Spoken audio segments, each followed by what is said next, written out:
August 26, 2025. This is a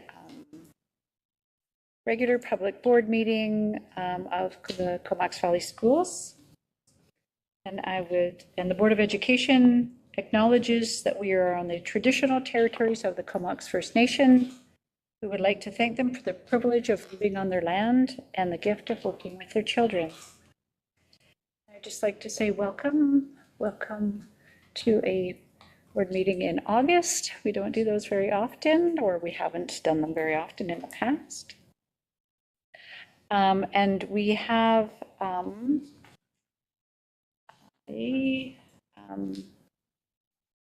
motion that we're going to read, which is a bit different than in your agenda. And that motion is, I'm looking for a trustee to I can do it. this motion. Yep. Trustee Howe, or Vice Chair Howe. That the Board of Education of School District, or do you mean the top one? Yeah, the top one. That the Board of Education of School District number 71, Comox Valley, appoint Jeremy Morrow, Superintendent, to the additional role of Acting Secretary Treasurer until further notice. Seconder, thank you. Trustee McConnell-Keene. It's been moved and seconded. Any discussion? Seeing none, all those in favor, please indicate. And that's carried. Thank you very much. The next item on the agenda is the adoption of the agenda. Vice Chair Howe? I would like to add something to number 12, board business, under new business, number 2, September 23rd, 2025, board meeting. I'm just going to be Regular public board meeting. Okay. Thanks. Great. Sorry, Thank you. I was dealing with the tech issue and I got distracted. Okay. We have Vice Chair Howe doing some double duty here. And so we have an amended agenda on the floor. It's been moved and seconded. Thank you, Trustee. Would you like to speak, or are you seconding? I will second that Wonderful. amended motion. Seconded by Trustee McConnell-Keene. Any discussion on the amended agenda? Seeing none, all those in favor? That's carried. Great. Thank you very much. So maybe I better slow down just a little bit. And I'm going to ask Vice Chair Howe if she could read this amended. Yep. That the Board of Education of School District 71, Comox Valley, adopt the August 26, 2025 public board meeting agenda as amended. Right. And Trustee McConnell-Keene is still seconding that motion. So, and all those in favor, again, just to make sure I did it right. Okay, thank you. Thank you very much. Next, on to adoption of board meeting minutes. Trustee Maysack. The Board of Education of School District Number 71, Comox Valley, adopt the June 24th, 2025 regular board meeting minutes as presented. Trustee Baldinger. And seeing no hands raised for discussion, all those in favor? That's carried. Thank you. All right. Record of in-camera minutes. On June the 24th, 2025, we had an in-camera meeting. And moving on to our presentation and delegation section of our meeting tonight, we have with us the Crisis Response Community-Led Program by, is it AVI or AVI? AVI. AVI, Health and Community Services. Robin and Amy, welcome. How do you want us, guys? Wherever you'd We like. can hear you just grab the laptop while we're. Yeah. Okay, whatever. Front and center. I don't do it. Hello. Gaila Kessler, my name's Amy Chris. My family's from Nipissing First Nations in Ontario, and we came here to the Comox First Nation. I just want to acknowledge the lands that we're on because I have lots of close family with the Comox people. I know Joe, and he's a familiar face, so I might look at him because it's just comfort, but it's not that I'm ignoring you guys. So my role with ABI is Director of Culture and Community Services, and I've been with this agency for about 7 years, and our heart is in harm reduction services and supporting those that are marginalized, especially with hepatitis C and HIV positive diagnosis. And with that came the transition to that being encompassed with mental health and the larger scale of mental health supports and crisis response. A few years ago, our mothership in Victoria received funding to pilot this crisis response team. In the past, it was called PACT, Peer Assisted Care Team. We just rebranded in March. And yeah, so they had kind of the start of it 2 years ago, and now they've grown for the last 2-3 years. And we're here in our first full year. So August 12th is when we actually hired the team and started to get the ball going. So Robin Diaz is beside me as the acting manager, the manager of the program. And we've been in a development phase. So this being a pilot project with the province, part of our goals is to evaluate, assess, give impacts to the province on what we're seeing as well. So it's not perfect, and I'm sure you can all understand that where we are developing a program and taking metrics to try and improve it, there's kinks and growths and contract, and we're getting bigger and all those things. If I'm going too fast, let me know. Robin's probably going to be like, have at her, Amy, because I'm excited for this. So I was working with the Comox First Nation as an outreach worker and as a designated band rep and as a one sole person crisis responder. Being Indigenous myself, I grew up in a house where my father was a victim of the residential school system, and then seeing a lot of similarities to a lot of the people that I care about in Comox and all the tragedies, traumas, and literatures. When this came to a possibility in the Valley, immediately I said, like, we need to bridge this with Comox. Because probably, as you know, sometimes when programs come to the Valley, little Comox First Nations omitted from that boundary of support. So immediately I started pushing the envelope a bit of Comox being a priority, Comox people being centered, Comox people having voices within this program to ensure that we're paving a path of collective accountability towards safety for Indigenous people to access crisis support. So then we kind of shook hands with KFN Chief and Council, and they're also part of this partnership. Okay, we see it all over. I feel like I'm in an arena.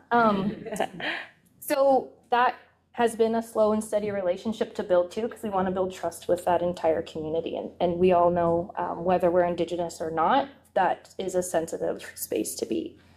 So then come to where we are today. Yeah, we are actively running a 10 a.m. to 10 p.m. service Monday to Friday. And Saturday, Sunday, we are 10:30 to 5:30. Now, what does that mean?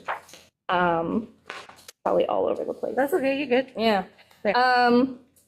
Our crisis response team is made up of 4 people. We have a coordinator, a dispatch person, and 2 responders. Those responders are trained in traditional education through going to college and getting degrees, or we have support responders who are kind of street degree. They come from a background where they've experienced their own mental health crisis and are able to provide a different way to support someone who is in active crisis. Yeah, so. Can I add a piece in there? Yeah. I just want to add that like so we hire people kind of with degrees or people with lived experience, but we ensure anybody that we're hiring with lived experience also has a really heavy background in working in the mental health field. So we ask for about 5 to 7 years kind of experience in the mental health field before they join our team. And once they've joined our team, then we do about 100 hours of like education. We do, we do assist training. We do like really like, trauma informed training with everybody as well in crisis de-escalation. Yeah, so this is all provided by the province and the Canadian Mental Health Association of BC. So we get those standards of practice that we have to integrate into our onboarding and core curriculum so that everyone's on the same page and everyone understands how we're going to respond to crisis collectively. So it's not just willy-nilly, go out, figure it out. Yeah, so our responders are made up of a team of 2, and you will never see a team of 1. It is always in pairs. They respond to 13 and above. Now I know that for someone in the school district's like, well, what about those that are 13 and under? So the way we're able to kind of skirt around that is to provide support to parents, because I'm a parent, and for myself, when my kids are in crisis, so am I. Even if I can hold it together, there's pieces that I should probably ask for support from. So it's really important that we kind of holistically and wholesomely support that nuclear family as well if there's a crisis for someone under 13 and even above 13. Some of the calls we've received are with adult children, and so we also support the family that way too. Yeah, any questions so far, or am I just like on a tangent and just keep going with the script? We're doing okay? Yeah. Sorry, I got distracted with Joe's sins. Yeah, so one question that comes up often is like, what kind of crisis do we respond to? And the beauty of this program is we have dispatch embedded into it. Dispatch workers are provided training to assess and triage crisis.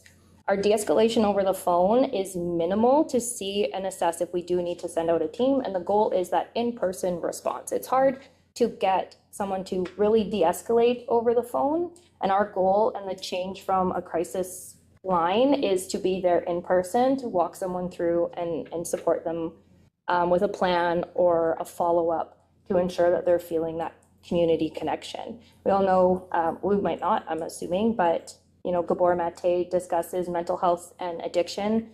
The kind of solution is community connection, and that's kind of what we're trying to do, is to support people to know they're not alone. It's okay. We'll get through this together. We'll support you to the next step of what needs to happen. So it's kind of carte blanche. I can't determine what your crisis is, and so we don't get to have a bias on whether or not we're going to tell you it's not a crisis.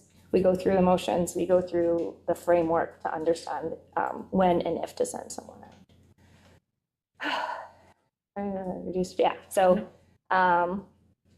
Yeah, the other big piece of this program is consent-based. We are 100% consent-based, and that sometimes is tricky for someone who's a bystander calling, feeling like someone's in distress, someone's in crisis, but that is part of our mandate, is that we're in a world where people feel like consent is not always accepted. Like they have no choice but to participate in mental health support, and that's not always a good thing for people. So for people that are in this room that are working with youth, if you call for a youth that you feel like is in crisis and the youth doesn't consent, we don't continue. We don't force. Sometimes we'll be able to connect just enough to give information, like call us if you feel like you need us later. But nowhere do we force ourselves into someone's world. Yeah. Call types, anything. These are big ones. Thoughts of suicide, self-harm, person in crisis, distress or distressing behavior, wellness checks. So if you're like, hey, I haven't seen Patty in 2 days, I know her address though, can you just do a double check? We can go and do that. We work with RCMP as well. So we are bridging a relationship with Scott Mercer and the RCMP detachment to kind of volley and see where they're needed and where we're needed. And we do have policies around escalation to care, which would be police ambulatory services. So again, with that 100-hour training up on top of someone's credentials, part of the training is being able to determine and assess when to ask for more support. So police, for sure, if we have someone wielding weapons, if there's domestic violence involved, unfortunately, we don't attend domestic violence. Afterwards, if there is the police present and they remove someone or something happens, they can provide our card to support after that crisis. So just, yeah, anything and everything. You stub your toe, we'll talk you through it. You know, drop your milk, let's help you out. You need to go up to the hospital because you're hearing things. Let's support you at the hospital and make sure you get through triage okay. Yeah, I don't know. I think they get it. Yeah. Any questions? I don't know if I aligned myself with the PowerPoint. That's okay, we skipped over it. I would just like share like a little bit about like we're funded through the Canadian Mental Health Association. We have 6 teams currently in BC. 2 are on the island, and then we've got, so one in Victoria, we've got the North Shore, Prince George, New West, and Kamloops. Prince George and Kamloops, they're both run out of their friendship centers. And then some are also kind of funded, like run out of CMHA themselves. Yeah, we've got some stories of impact. You know, like we don't share a lot of our stories because what we're doing with people is so kind of confidential, and we really, really pride ourselves on protecting people's confidentiality. We don't show up with lanyards, jackets, anything like that. We show up in just plain clothes, just normal people, just kind of there to sit and talk. And we won't disclose kind of to others what we're doing there. You know, the RCMP, we're building that relationship so they'll be able to recognize us. You know, but we did have a woman share at a meeting just kind of how she reached out to us after she had kind of gone through every resource for her adult son. And then, you know, we kind of managed to kind of connect her, and she just said, like, you know, as a family, like the impact that we had on their whole family was profound. She's like, you know, you've not only supported me, but you've supported my son, but also then all the people who her son is kind of impacting their lives and as well. And I think, oh, we've got a little video, which is kind of like how we,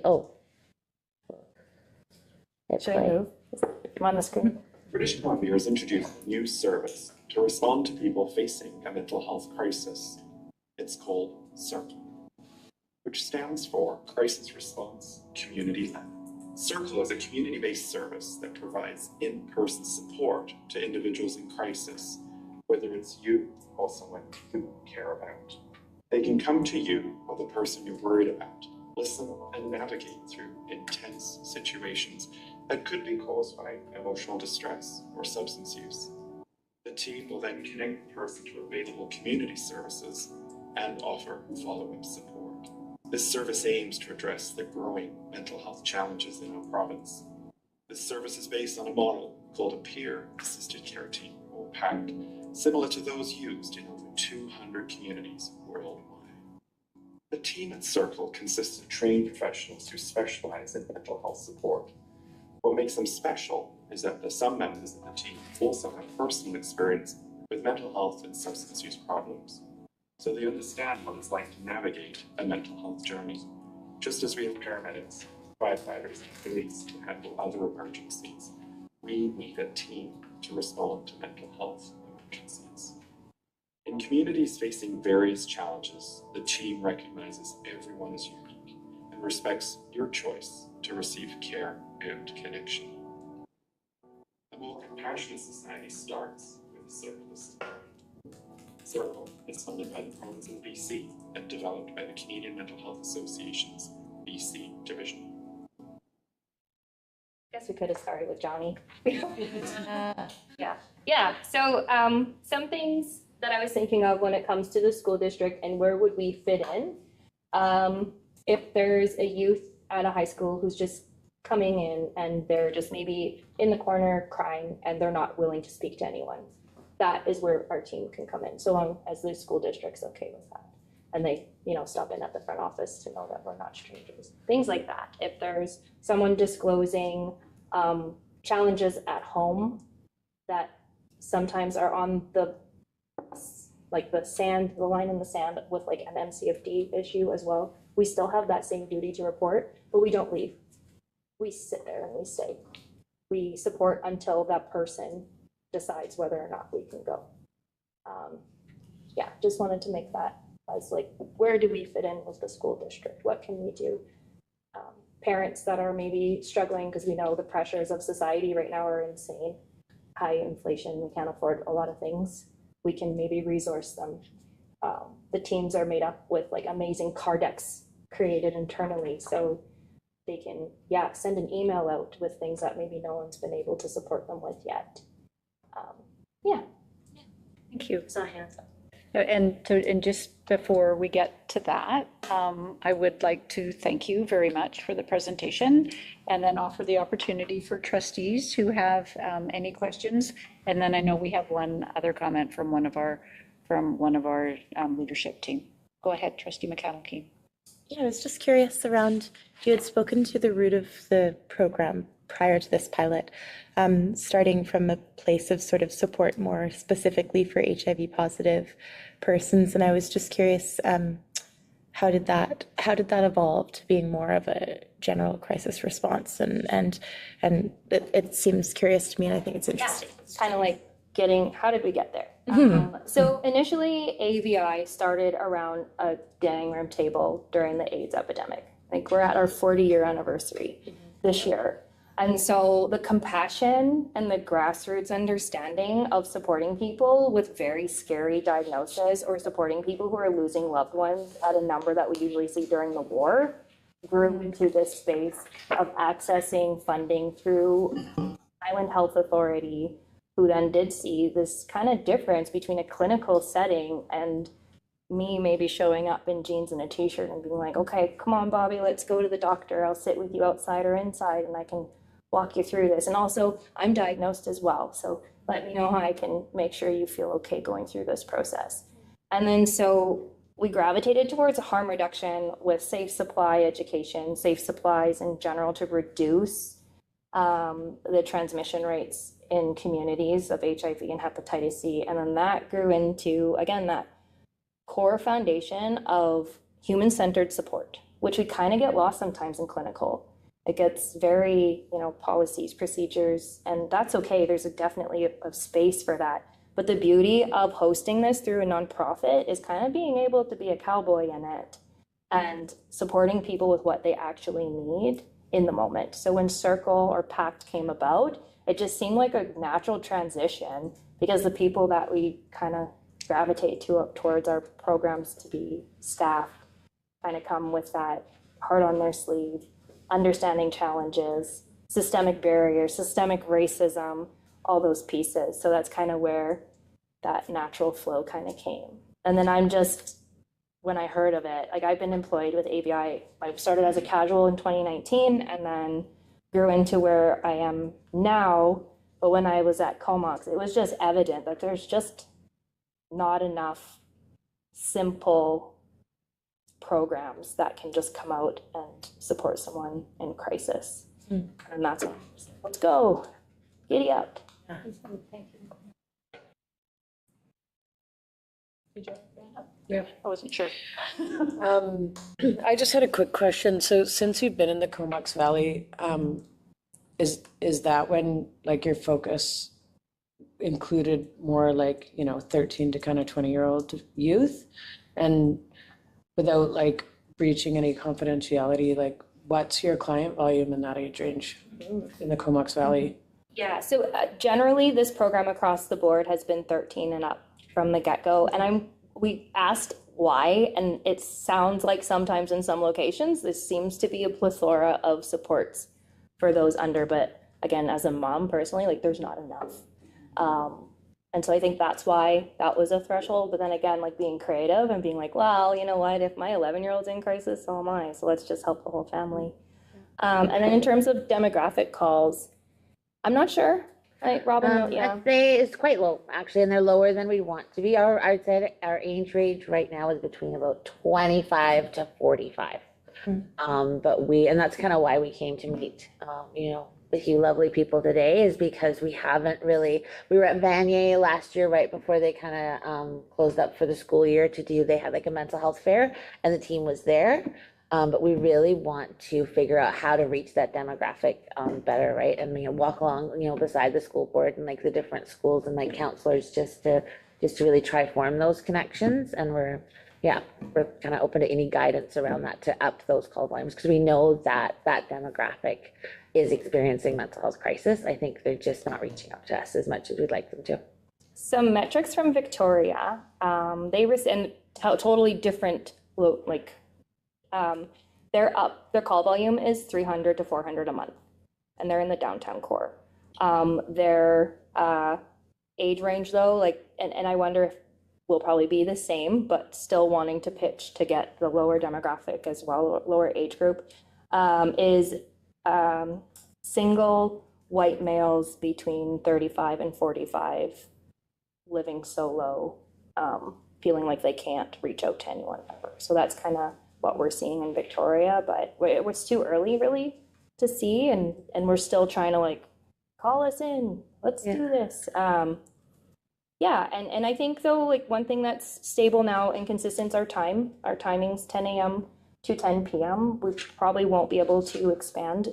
Initially, this program was meant to be a 24/7 with provincial shifts, and yeah, things are just not where they would like them to be to see that, but we'll see. I don't know. Yeah. It'll be our last question. Yeah, thank you so much for coming in. And I was wondering, in regards to timeframes for people to know, because generally to get access to public or to professional services and things like that, a lot of times is such a roadblock. It takes forever. People can't get in to see them. And so for families out there that are watching, how quickly, if you have a feeling that somebody needs to make this call and somebody puts a call into you, can you kind of go through that a little bit? I want to start that, there's two veins that I'm thinking of. One is we are an immediate crisis response team. So unless the team is out already on a call, it's within 10 minutes of being able to be dispatched. Okay. Right now, again, that expansion and contraction of developing a team, it is staffing dependent. So as we grow and we're able to fill in those gaps a little more, the team will be able to go out. If our team is down to two, we do phone service. However, our program, we're kind of mandated to do a 24 to 48 hour follow-up with consent. So that doesn't mean that we're just on the phone, hey, we can't come get you. It's hey, what can I do tonight? Let's do some breathing. Let's figure this out. I'll call you back tomorrow. When the team's here, we'll come and see you. In terms of that long-term planning to support someone chronically, sometimes we don't have that capacity. However, we can, and we're getting into the ability to maybe do some warm transfers to certain places. The unfortunate thing, and I'll just be super honest and realistic, any support service with mental health and addiction is getting bottlenecked to the same space. We all meet in the same area, but at least this way, there's a bit of relief, immediate in the moment. And it's not that if someone calls, we support them once. If they call at 10, we'll support them until they're feeling okay. If they call at 2, we'll be there again for them. If they call at 3, we'll be there again. So it's not just this one and done, but yeah, we're trying to get to those gaps in the system. Because waiting and 6-month roadblocks, 12 months, that, again, those pressures of society are just really hurting people. And so if we can offer a little bit of relief, then. And the team, like Amy said, they can be out the door in 10 minutes. They're trained to hey, we got a call, let's get the details, let's go. And if the team's on another call, sometimes there might be a bit of a delay, but the team's also really well trained, and dispatch is really well trained kind of to assess the acuity level. So they'll kind of check in with the team and see where they're at if they're out on a call. And if it's a safe time for the team to disengage, dispatch will let them know another call's come in, so they can disengage from that call safely and then kind of go on to the next one. Our goal, as Johnny said in the video, is to be akin to emergency response services. We want to be that relief on emergency services at the same professionalism and expectation as an ambulatory service going to a car accident, as the police going to a major crime situation. We are trained to drop and go. And I think we had a comment from.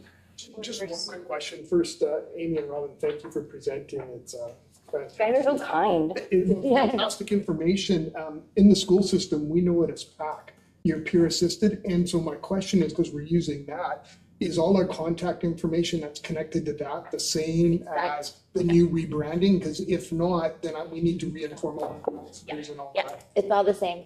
We kept our number the same. Our branding changed because the province actually made us all Yeah. the same name, but the number is still exactly the same. Awesome. And what about emails and things like that? Like, are you going through, is it all the same as when it was passed? Yeah, all the same. The emails have changed, but we've also have it set up so, because now we're, like our staffing emails, our dispatch emails have changed, but our previous emails all end up in the same place. So if anyone's using the packed content, like contact information, it's all the same.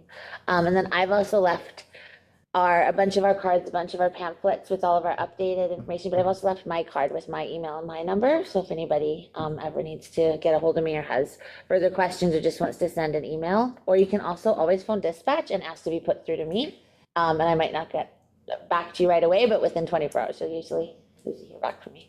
Awesome. Thank you very much. Yeah. And if we need to be anywhere else, if you're like, hey, let's do a conversation on a Pro D day or let's inform over here, call us. I'll drop everything and show up. So yeah, Thank you. was I on camera? And we always invite folks, welcome to stay for the rest of the meeting. We don't often get takers, but we always extend that invitation. Get you next time. That's right. Yeah. Be around. Yeah. Thank you. Great. Thanks so much. Thank you. Give Joe a hug. Buddy. Yeah, thanks. Candace, can I just say thank you for all of your support, emailing back and forth with me. You were so lovely. I really appreciate it. So like, Candace, Yeah. doing this right, like, is this right? I mean, you were very supportive, so thank you. Oh, love that. Bye, thank you so much. Take care. Bye, Robin. Right, next on our agenda is the board chairperson report, and there was not a written report in our package today, but I do have a couple of things just to share. Again, I started out with, we're at an August meeting. We don't normally have August regular public meetings of the board. Stay tuned to some of the things we've passed already that we've got one for next year already. I just want to acknowledge summertime, and that for many of us, we had the opportunity to take some much needed downtime. I would say many in our learning services area, our teachers and the people connected to our students often get some downtime, but many of our team in our business services area, our finance and our operations, and many of those behind the scenes teams don't.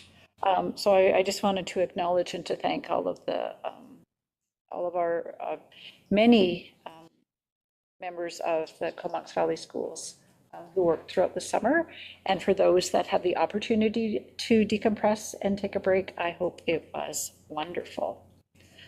I just wanted to share that on Saturday, I think it was the third Comox Valley Pride Parade, and there were many folks from Comox Valley Schools that participated. I know Trustee McConnell-Keene was there with us, but also with another section of the parade, and then I think spent the rest of the afternoon face painting. And there's so much energy and joy that when you're participating that you feel from the crowd.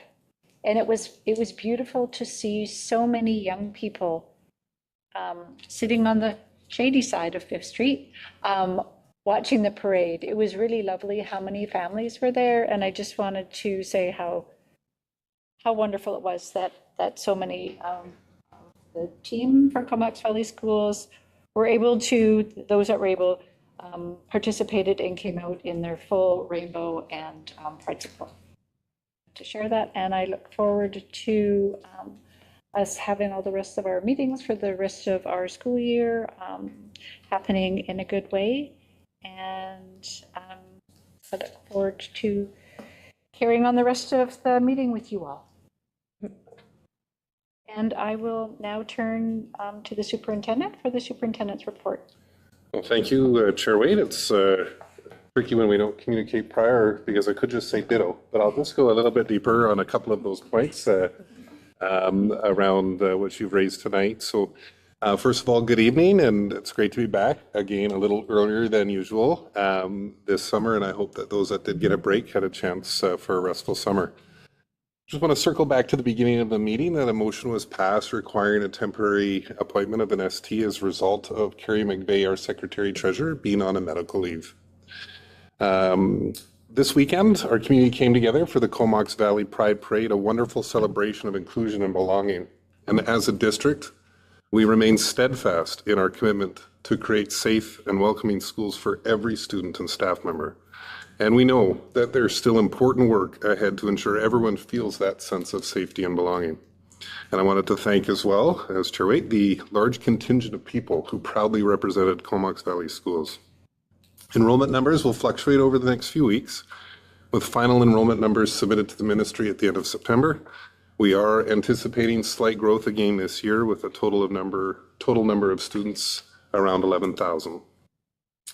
Looking ahead, I'm excited that this year we'll continue to go deeper with the design principles in our strategic plan with a renewed and relentless focus on supporting the uniqueness of our learners and working toward ensuring that every student receives what they need in order to succeed. And I'm just going to flesh out a little bit of what some of our teams did over the summer and express some gratitude as well for our hardworking year-round staff. Our IT team was busy this summer refreshing student laptop carts, replacing some of the aging classroom projectors with new interactive TVs, and upgrading district data center servers. Our operations team carried out major upgrades across a number of schools, including new lighting, boilers, flooring, gym refinishing, as well as exterior painting, sports fields improvements, and also all sites underwent deep cleaning and essential annual safety maintenance.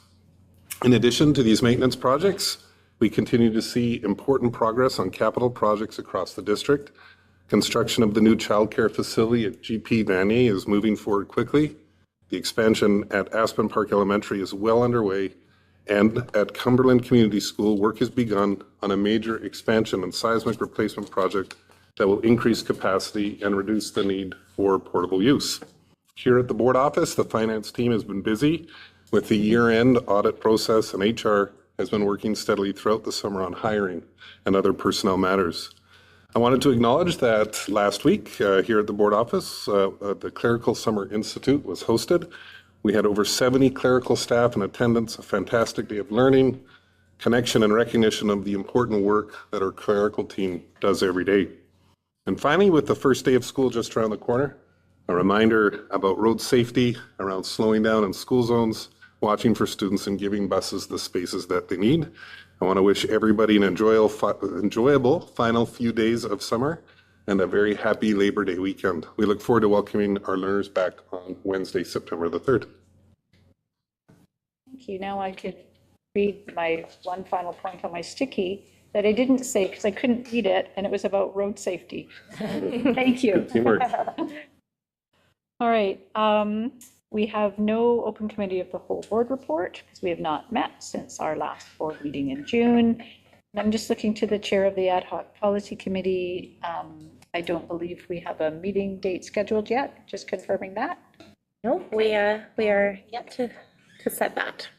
Okay, great. And then moving on to the Gender-Based Violence Committee board report. We do not have a report because I don't believe we don't have a formal report in our package.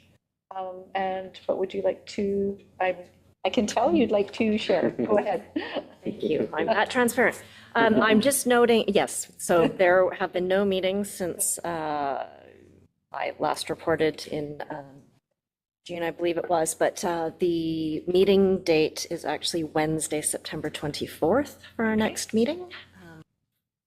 Just to note that. And the location, my recollection, although I didn't check before this meeting, is that it is at the old school board office in the Indigenous Education building, as opposed to this school board office, just in case anyone is keeping that close track of it.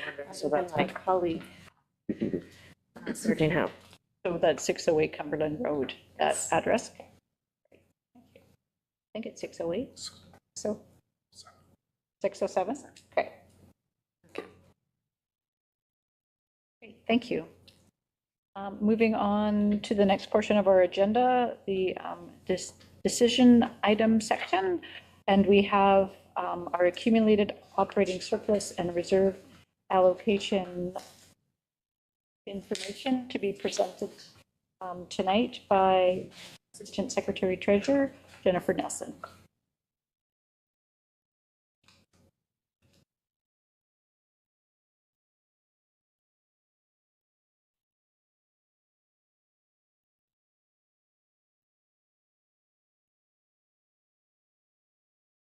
A few items, so I thought I'd just make myself comfortable here.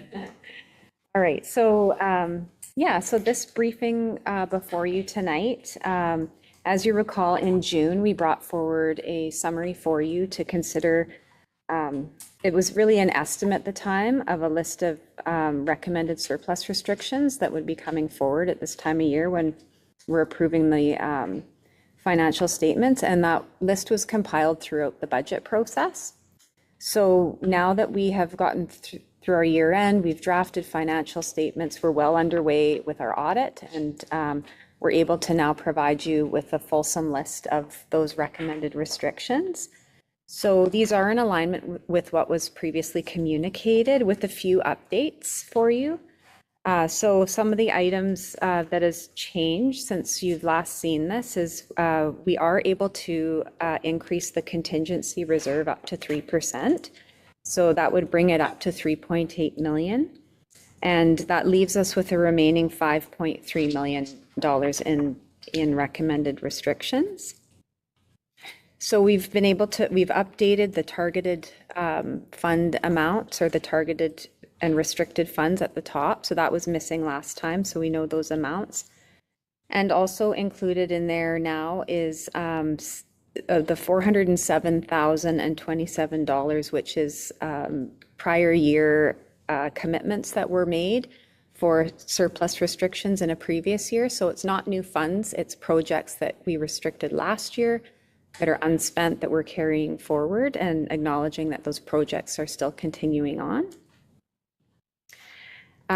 The line item for the $650,000 on there, we've modified that one to acknowledge that there are some unfunded liabilities related to cost sharing for asset renewal and remediation within the district. So we've adjusted that line item and increase that amount to recognize that. It doesn't cover all of what the potential is, but it's an amount that we're able to identify at this point, a good portion of it. And then one of the other items on the list that wasn't there before is for $140,349. That is related to after the budget process was complete and the bylaw approved. There was a commitment made with our QP union to move to funding for 2 EAs out of our targeted learning improvement fund into our operating fund, as well as the creation of an EA mentor position. So in order to ensure we have enough funds set aside to meet that commitment this year, we've added as a surplus restriction, but we would incorporate that into ongoing budgeting into the future as well. So overall of the 5.3 million, 1.4 million of it is related to targeted or restricted funds and prior year purchase orders or carry forward projects. 2 million's already been committed in staffing. And when we look at all those non-targeted new restrictions, it totals to about $3 million that are directly into the classroom. So just wanted to bring that list forward to you for receipt tonight. And ultimately, this would be approved in the financial statements in September. So we will receive a fulsome presentation from our auditors and our finance department at the September 16th audit committee to go over the actual financial statements and financial position for the district. So with that, I can open it up for questions. Pleased to see Any hands are up? Go ahead, Shannon. Thanks. Shannon and Christy. It's great to see a really detailed list like this. I appreciate it. I'm curious, the line items about the net school surpluses and the net school grants carry forward. Do either of those overlap with the increased school supply budget allocations that were included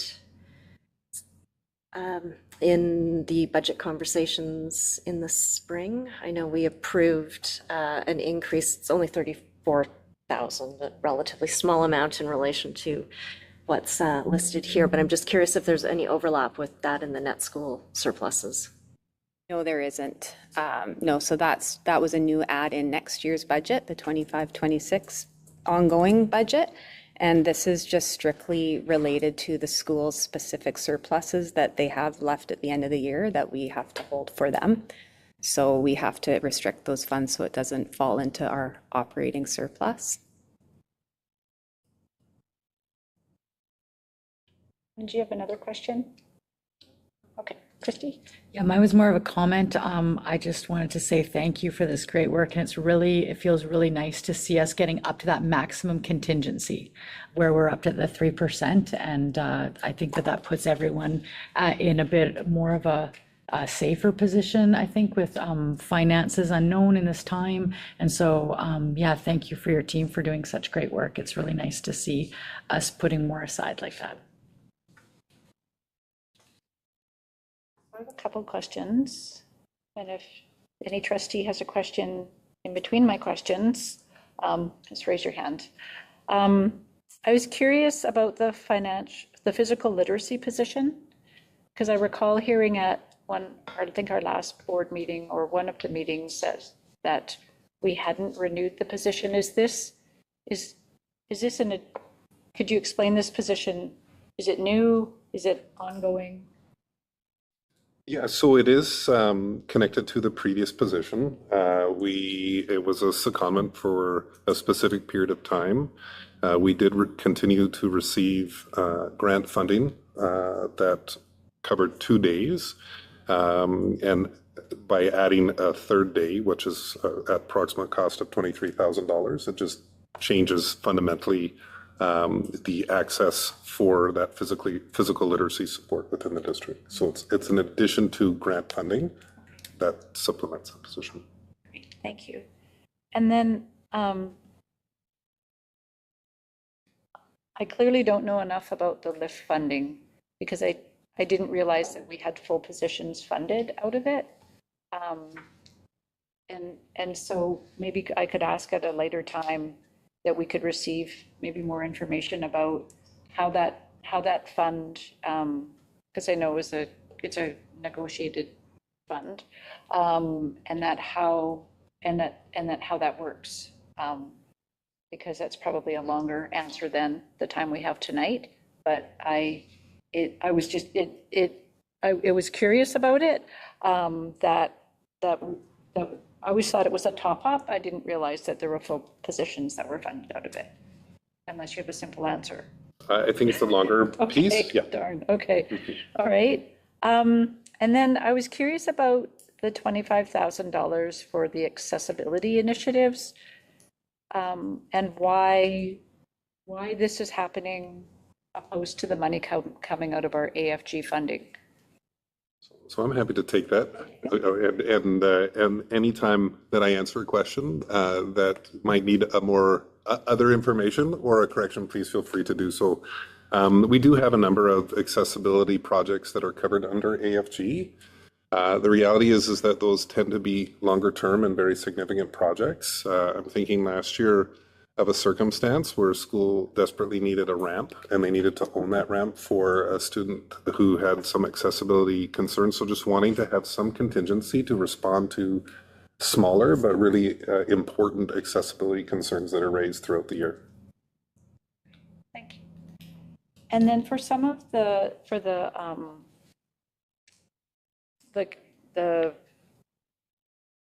200,000 for contractual obligations and the carry forward projects, is there typically a finite end time that the money will stop being carried forward for an items that the team has an opportunity to reassess if that money just needs to be used for something else because it isn't being used? How does that typically work?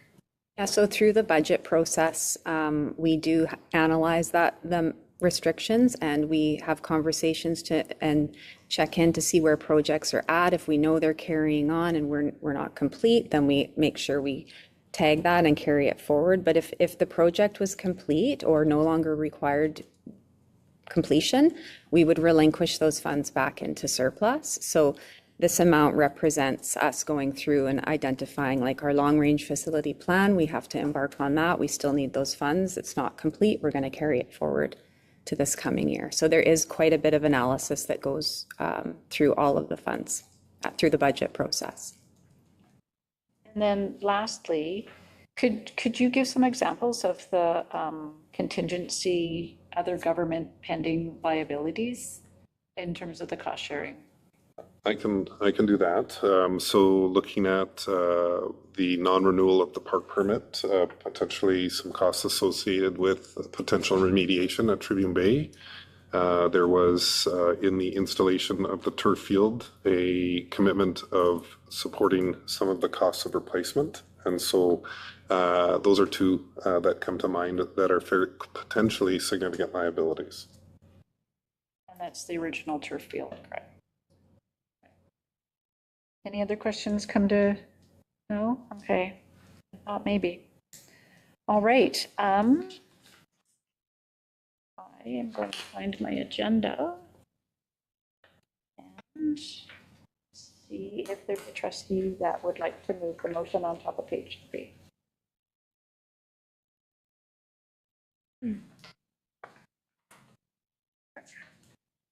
The Board of Education of School District Number 71 Comox Valley approved the appropriation of the 2024-2025 operating surplus as presented. Seconder. Thank you, Trustee McConnell-King. And seeing no hands raised for discussion, all those in favor? That's carried. Thank you. There are no items to share still under Learning Services, Superintendent. And under Business Services, Trustee Remuneration, and our Assistant Secretary Treasurer, Jennifer Nelson. Sure. So in 2023, the board passed a motion to increase trustee remuneration annually by the May to May Consumer Price Index. This briefing simply communicates to you that increase is 2.4% this year. And we've just provided you with a short briefing identifying what those revised amounts would be retro to July 1st. And happy to take any questions. no hands raised. Is there a trustee that would like to move this motion? Go ahead, Trustee McConnell-King. The Board of Education of School District Number 71, Comox Valley, received the trustee remuneration report dated August 26, 2025, as presented. Seconder, please. Trustee Aldinger, thank you. All those in favor? And that's carried. Thank you very much. And maybe your last item before us tonight, Assistant Secretary Treasurer, is the 2025 to 2028 multi-year financial plan. Presentation here.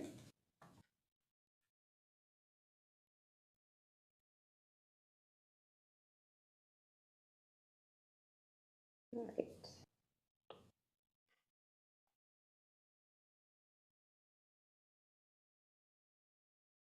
Okay, so we have before you tonight the 2025 to 2028 multi-year financial plan. So this is the second year we've prepared this document for the school district. It is a new, fairly recent ministry requirement. that came out of the financial planning and reporting policy that requires us to provide a 3-year financial plan. So the intent is really to improve financial transparency as well as to provide better monitoring of our financial health. So the document also includes a high-level summary of the budget process. So that can be found on page 38 of your report. Just wanting to note, we've identified some items that we can move up a bit sooner in the process this year. So we're hoping to kick off our budget process sooner in the fall so that we can allow for a little more time for engagement and feedback. So nothing new in the process, just really moving things around to ensure that that we can land at our deadline of June 30th and incorporate all the engagement required. This is just a high-level outline of the overall budget process, but we will still come before the board in the fall with a more defined timeline for you to approve as we embark on the 26-27 budget process. We have dedicated a page in the report to the newly adopted strategic priorities. Really just incorporated that in and making sure that it's highlighted because it really is our guiding principle in developing our budgets and financial plans. And just a few things to keep in mind on how we build this financial plan. It really is, it's not a budget. So we take the annual budget that was adopted in June and we work off that with very high level forecasts into the future so that we can see how we're going to look in the next couple of years. So it's very high level estimating and forecasts, and it's based on the operating budget only. We're not forecasting out for capital or special purpose funds. We don't have a bylaw to adopt. It's simply the report is prepared, it's posted to our website, and then we submit it to the ministry by September 30th each year. So our forecasting is based off of the enrollment projections that were submitted to the ministry in February. So you've seen this graph several times throughout our budget process. These are the enrollment projections for this coming year. The last 3 bars represent this year coming up as well as the 2 years out. And so very minimal growth you'll see in that. And so it is the basis for our how we develop the financial plan.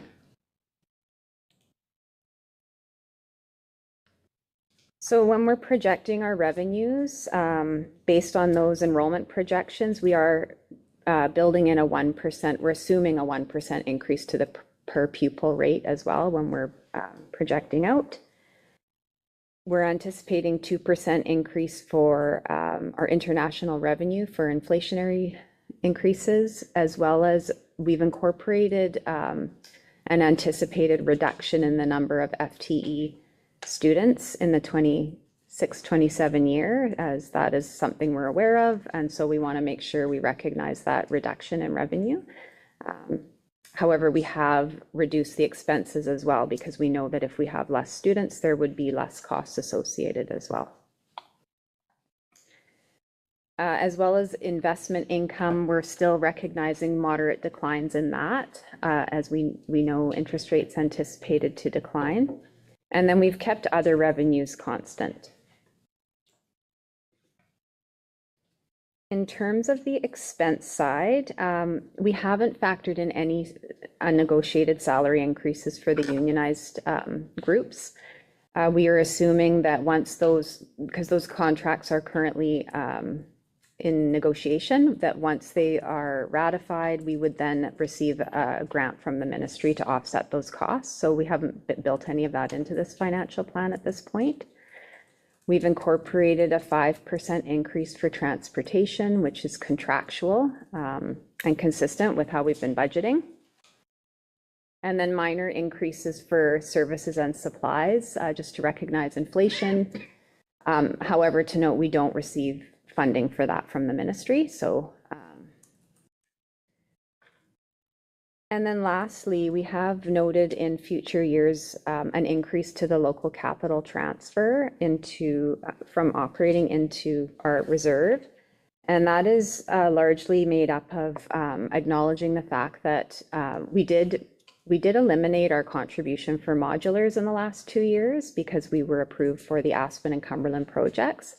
But we're recognizing that in the future, we may need to reinstate a portion of that. And just keeping in mind that when this budget was adopted and the financial plan was prepared, that was at a certain point in time when we were looking out. So any new information around space, we'll be revisiting that again through this budget process and likely be adjusting that amount. So it could go down depending on where we see enrollment. And we are planning to move some empty modulars around to schools to help with space. So we'll be utilizing those, but it does cost to move and establish foundations for these portables too. So we do consider that when we're looking at the local capital forecast as well. So here we just have a snapshot. This is really the financial plan. It's a simple document that it's found on page 42 of the agenda. It's really the same as what we presented to you in June, so we haven't adjusted any of those figures. It's built off the same adopted annual budget, and just wanting to highlight it here for you. Then the only change we've actually made is on the lower section. What we've updated is the contingency reserve, so we've brought it up to where we anticipate it to land at the end of this year, at the 3%. So you can see there that that 3% does drop in future years because it's based on the percentage of our operating expenditures. So as they go up, if that reserve stays the same, the percentage drops. But you can also see that we're not drawing at all on our contingency reserve to supplement our operations.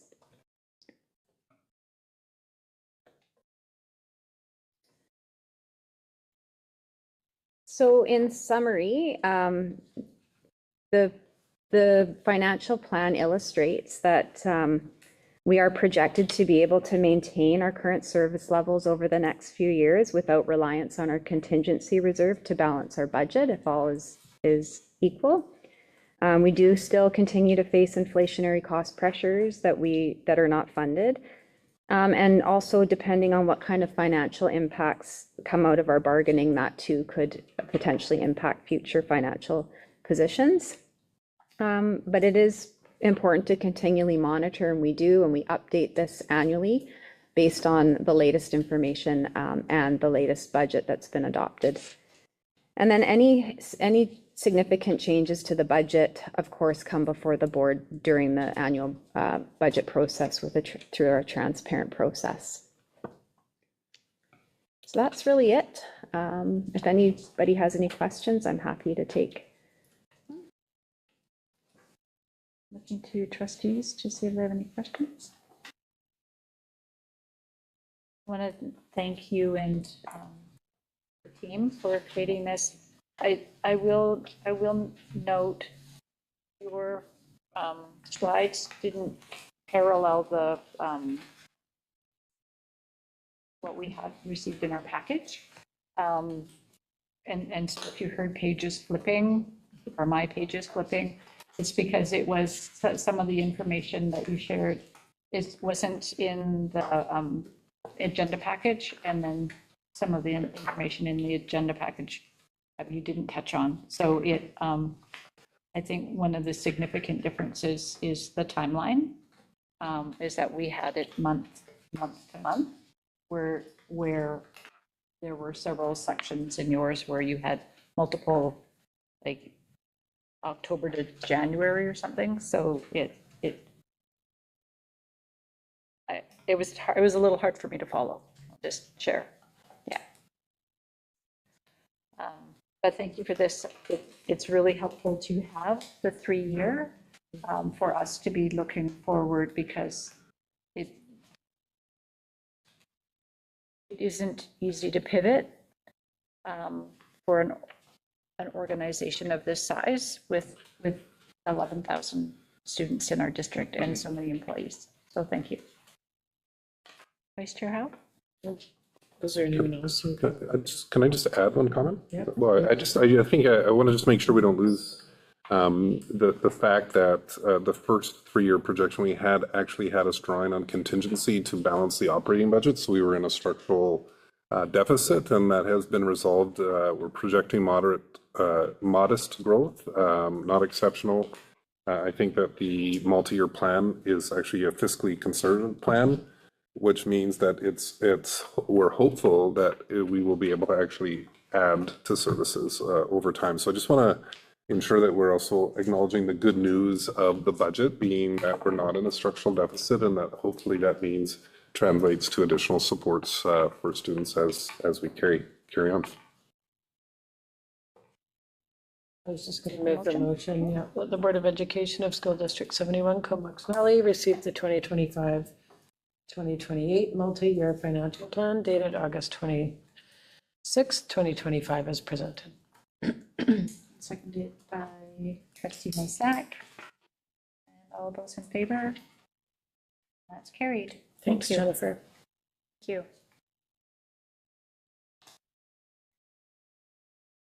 All right, we're going to move to board business, and there is no unfinished business. We're going to move to new business. And turn to page 46 of our agenda package. And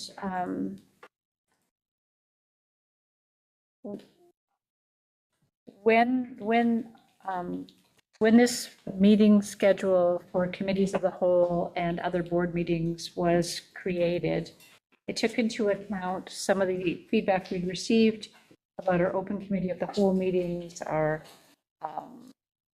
wish to engage in maybe a different kind of way in public engagement sessions and partner engagement sessions, and recognizing the flow of the year. And while not on here, I will share a couple of pieces because our Secretary Treasurer isn't here to share. When we were working on this, is if in October we have a board learning session, and that board learning session, and you will find this information if you dig into our draft board work plan, is decolonizing and the Indigenous policy framework. And we felt that by we needed to honor the strategic plan and do that work first. We also recognized that we had heard and we felt that we wanted a more robust and earlier start to our budget process. And so the public engagement session for November, and a lot of this is up in the air due to some of the due to the Secretary Treasurer being away, but it was financial literacy and strategic budgeting and the long-range facility plan. And so what that meant was, because we wanted to do those things first, then you will see that we don't have an open committee of the whole meeting until the new year. And so there's a nuance to it that may not look logical, but there was some logic used in trying to formulate this, hearing what members of the board had said, listening to community, and how to work together. So that's why it looks like it does. We didn't put the names of the people who would be chairing any of the meetings, except near the end, which will cross off the August 2026 names at the very bottom, because we don't know who they are. So that's why it's neutral like that. And so I open it up to trustees for your questions, because this is the first opportunity for trustees to ask questions about the the upcoming meeting schedule for the year. And I'm happy to try my very best to answer.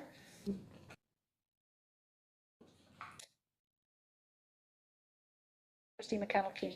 I don't necessarily have any questions. I just feel that that we've well represented some of the time constraints that I think when we found in our sessions that started to become fulsome conversations that otherwise didn't really necessarily have the proper arena for them, for lack of a better term. I'm just grateful that we've built in a little more less formal settings to connect and put our heads together and get some good work done. So I'm grateful for that, both with public and with partners groups as well. So I think it's well represented, and look forward to more opportunities for scheduled engagement as opposed to like, oh no, something's coming up and we need to build it in, you know. So I think we've got a good start here. I was wondering, we had, I know we've kind of thrown it out there at different times. I see all the venues are all at the board office. And are we still going to look at doing different venues possibly for some of these sessions? I would say that depending on the session, that's a possibility. Recognizing accessibility issues and technology, there was a start to do that, and then we paused. And so at this point, the venues are here. Doesn't mean that if a topic fits better somewhere else, that we could have the opportunity to do that, recognizing some of the pieces that we need to meet in order to make the meeting, whoever it's for, a space that they could attend fully. I do have a question. Sorry, that we had some discussions about when a camera may or may not inhibit some of the quality of conversation that may happen. Particularly, of course, public board meetings in the public will have, but around sort of committee of a whole open, and are you able to speak to sort of where you know if we've landed on that, or is that something that we're still considering? I think for the partner engagement session, we were looking at it being the people in the room or the people in the room. Great. Any further than that, I think that's a conversation that the board needs to have.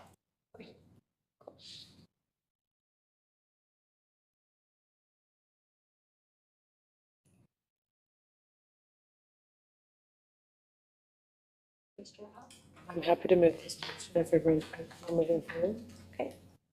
The Board of Education of School District 71 Comox Valley approve the 2025-26 Committee of the Whole meetings and other board meetings schedule as presented. Seconded by Trustee McConnell-Keen. All those in favor? That's carried. And recognizing these are always subject to change, other than generally our regular in-camera meeting and regular public meeting. Generally, I don't know if I've ever remembered that we've ever had to shift one, but any of the other ones, there are times where it may shift, or the topic that we were hoping to discuss, we're not able to get a facilitator, we may need to shift a date or something like that. Thank you. The next item is the board work plan. And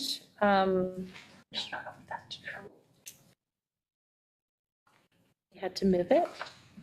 The new motion is moved to number 3, right? Oh, my apologies. oh, yeah, you're right. Thank you. I think it was I was just moving right on down because I did it above the motion. Sorry. Okay, so thank you.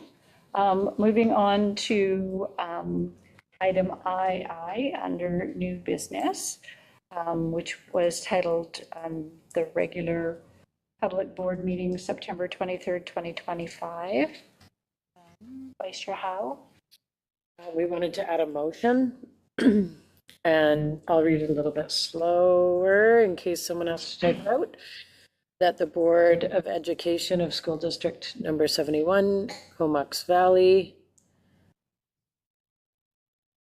that the Board of Education of School District Number 71, Comox Valley, appoint Associate Superintendent Joe Heslop to the role of Acting Secretary Treasurer for the September 23rd, 2025 regular public board meeting until the conclusion of the election portion of the agenda. Is there a seconder? Great, so that's seconded by trustee Masak. And I will speak to this, is that the September board meeting will begin being chaired by an acting secretary treasurer for the purpose of running the board elections. So the board chair does not open the meeting. The board does not have an opportunity to make any motions or do any business before the elections. And so so we felt it prudent to have neutrality, transparency, follow proper process, and having an alternate acting secretary treasurer for the election portion of our meeting. Thanks, Michelle.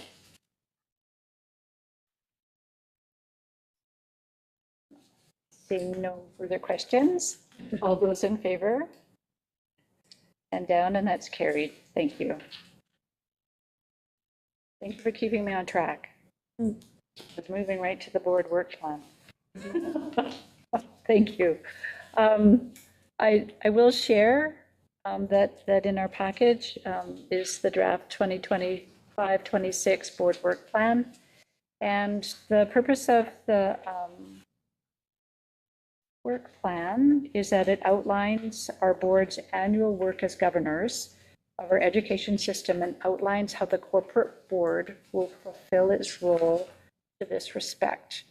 And we'll share that given that it's a planning document, we note that the plan is subject to change based on the needs of the district, which change and evolve over the year and emergent issues. While many of the items are statutory and must occur by certain dates, other items may be moved. And the official board business is reflected in the board agendas and specifically in our board minutes, which includes the motions passed by the board. And you will also see in here, as with last year, items of professional development related to the trustees. The board believes that professional learning is important for trustees. We take this opportunity in a variety of ways through the school district or through conferences and events. So I just wanted to share that before we entered into discussion about the work plan. And again, depending on how many curiosities or wonderings that take place is how we navigate what we do with this. Yeah, so I'll just open the floor to questions.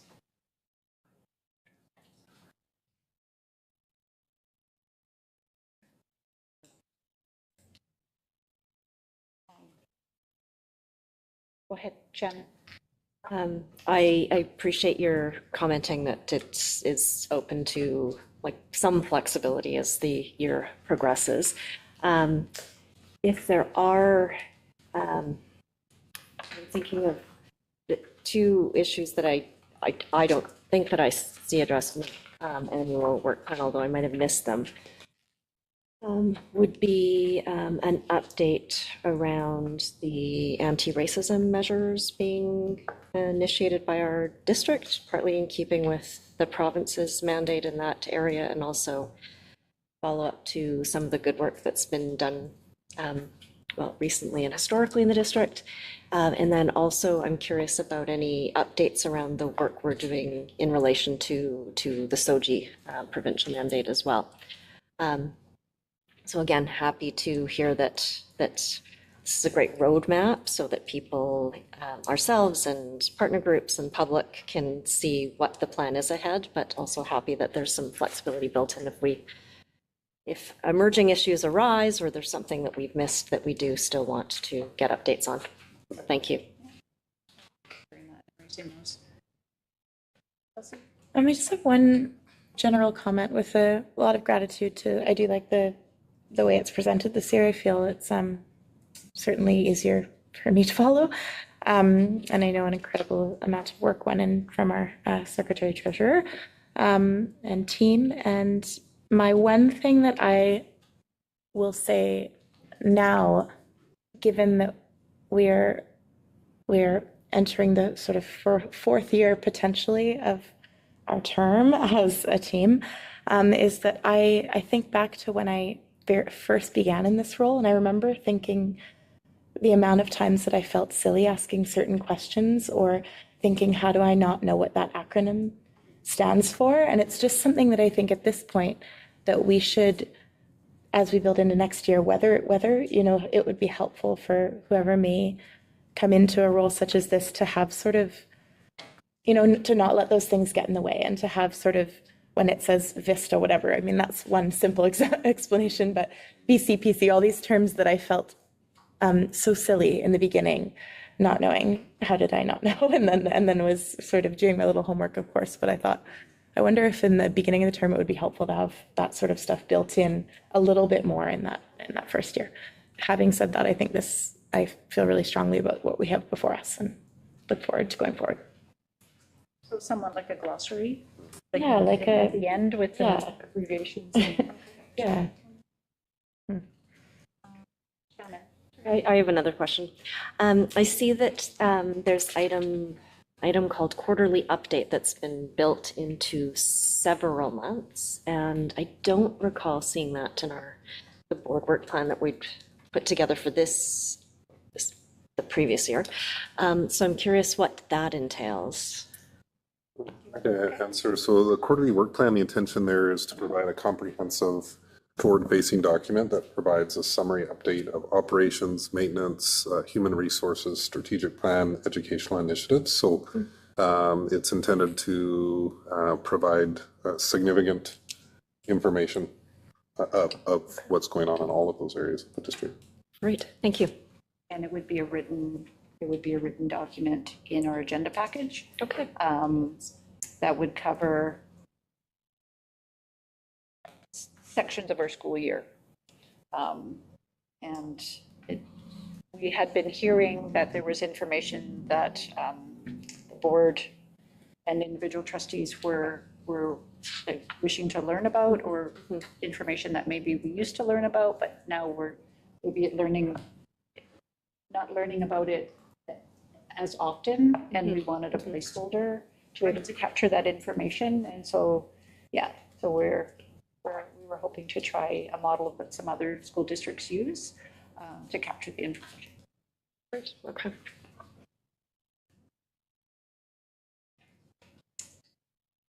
Any other curiosity? Okay.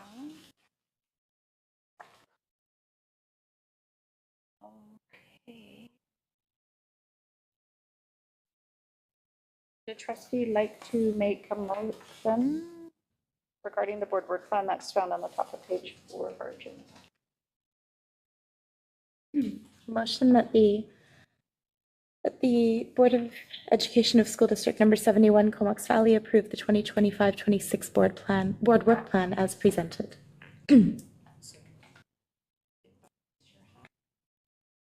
No other hands or questions, further questions, comments? All those in favor? It's carried. Thank you very much. And I want to do a shout out to Candace for all of your work in the creation of this document and the sort of the many iterations to get us to this point, and the future iterations and evolution of it. It will stay like this.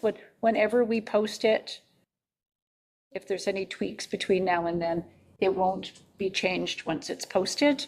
And so if you do notice anything that needs to be tweaked in the next couple of days. Just make sure you let Candace know before we post the final document up on the website. Can I ask a clarifying question? Yeah. So you just said that once the document's posted on the website, that's the final document, but it's a living document, so as things change, the new document will just be reposted on the website, the new No. version? No, if there's changes to the schedule, you will find those in our agenda packages. So if we change a meeting date or something, so say one of the meeting dates changed or changes, then that'll just come out in our agenda package for our public meeting. And anything in here may get shifted or moved or added, and that will also be in our agenda. So will the board work plan be in our agenda every month then? Like the most up-to-date version? No, because it will just be one version. But just like last year. So nobody probably wants to see how much handwriting I have in mine, but there would be times where we would be supposed to do something in February and then we would move it to March. But we wouldn't update our last year's document to indicate that. It would just, that agenda item, that item that we thought we were going to do in February would get moved to March. And sometimes they didn't happen at all. And sometimes things that we didn't expect to have happened would happen, like emergent issues. Did I answer your question? Yep. So pretty much the same as last year. That will be the short way. Okay, thank you for that question.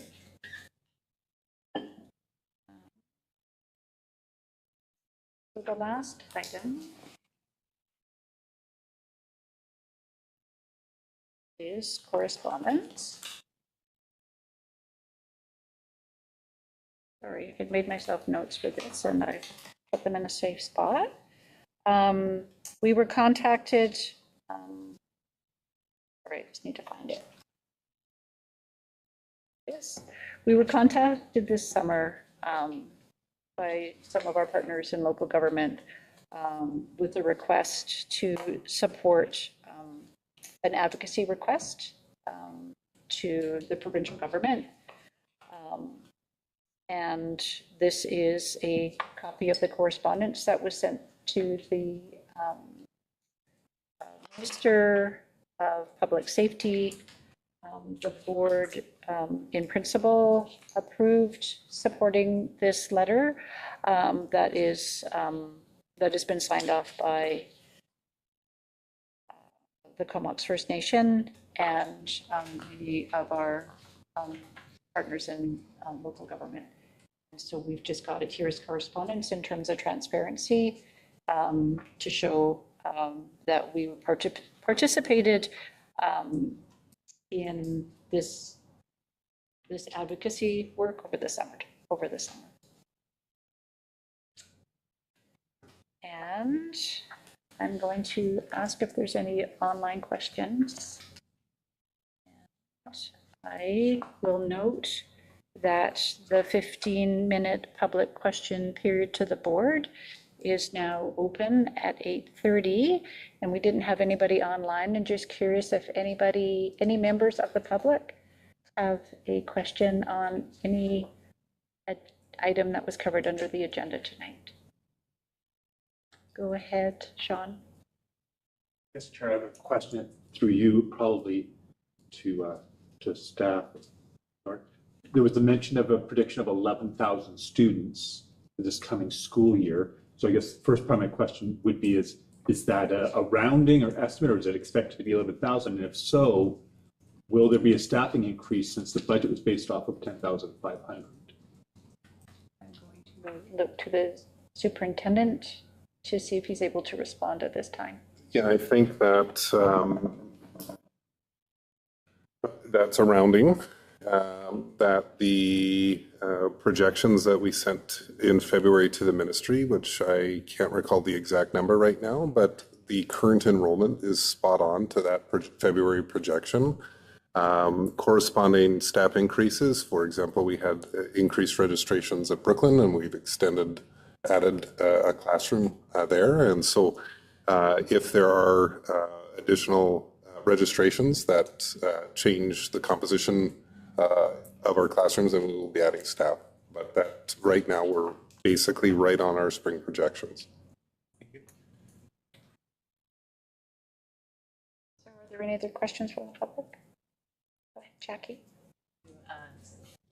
Through the chair to whomever may have an answer to it, Jeremy. But first of all, thank you all for being here. This was a really lovely, detailed report, and I appreciated being able to witness all the presentations. In the budget items, there's one of additional programs and infrastructure to support student safety. I was curious if there are any examples of how that might be used, like if there's already ideas of putting that in place, and if it included a position for the gender-based violence work that we're looking to do. Yeah, thanks for the question, Jackie. That is the line item that would hold a position like that, including we had set aside some funds for addressing anti-racism. That would also be there. There's also additional funds that we're hoping to allocate based on some of the student voice pieces we had specifically pertaining to washrooms. And so that is a bit of a catch-all in terms of some of the programs and improvements that we're hoping to make around student safety, but that is the spot where the initiative around gender-based violence, sexual health, and anti-racism exists on that.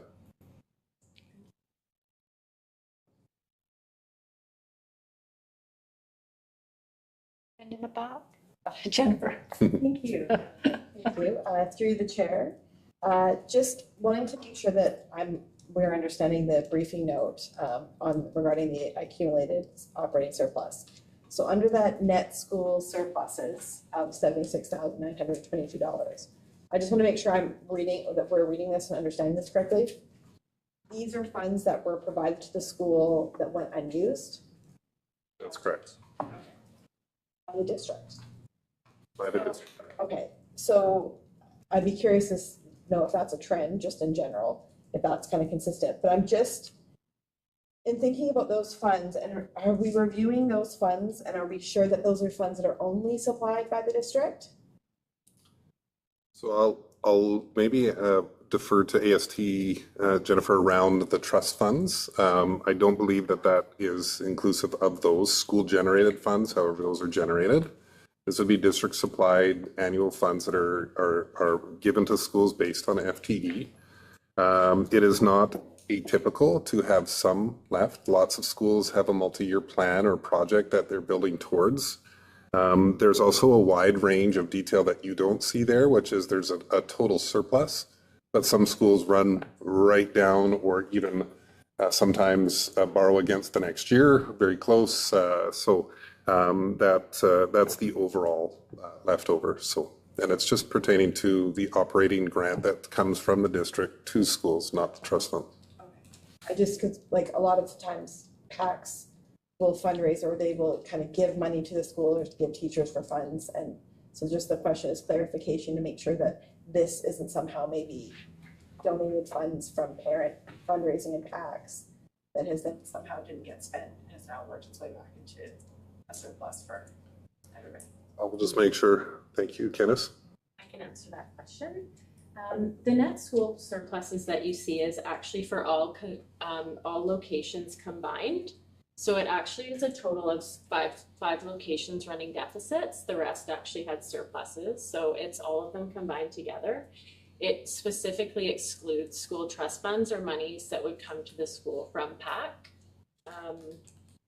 The line below that describes the net school grants, that would be for targeted grants provided to schools from other third parties, which could include, say, like a Times Columnist Race Reader grant, might be an example, or even sometimes Breakfast Club. But the superintendent is correct that it's a district assigned budget and it has nothing to do with school fundraising or PAC contributions.